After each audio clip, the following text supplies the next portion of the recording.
Hello，我係樂基家置業嘅 K 輪啊，今日咧帶大家嚟睇下深圳羅湖嘅蓮塘地鐵口呢度睇一個盤，呢個盤咧實走係抵手啊，一房一廳先50萬嘅啫喎，兩房一廳69.8萬就可以拎低噶啦，而且你當埋裝修嘅添。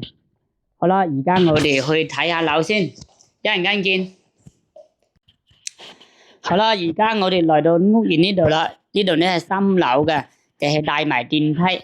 總高咧係8層高嘅啫，呢度咧係一套2房1廳，帶埋裝修噶，69.8萬就可以拎低噶啦，佢係冇有家私噶啊！我哋而家睇下裏邊呢個客廳，而家呢度咧擺咗3人位嘅梳化嚟嘅，呢個房間嘅床咧佢係擺咗1.2米嘅床，做埋個衣櫃。好啦，而家我哋睇下另一個房間先。從地鐵口行到呢度咧就係500米，我頭先行過嚟10零分鐘咁啫。呢個房間咧又係放到一張1.2米嘅床，做到個衣櫃，帶埋裝修噶吓，69.8萬就可以拎低噶啦。呢個陽台都慢慢夠大噶，光線都有咁光猛噶。呢個防盜窗係做好咗噶啦，可以晾衫噶啦。而家我哋去睇下廚房洗手間，呢度缺點咧就係廚房咧同埋洗手間咧係夾埋一齊嘅，空間唔係咁大，但係咧69.8萬帶埋裝修，睇深圳羅湖蓮塘地鐵口500米，真係玩唔到噶啦，而且咧裝修咧都好易噶喎，都有咁新。而家我哋睇下另一套樣品房。呢度咧，即係話，如果你係1房1廳出租咧，可以租2500咯。2房1廳咧可以租到4500咯。如果你唔想自己住嘅話，就出租咯。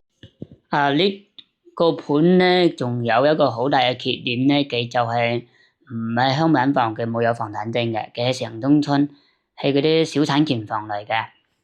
但係咧，佢就夠平，然之後咧，我哋去香港比較方便咯。呢度去到蓮塘口岸咧，即隔一個站咧。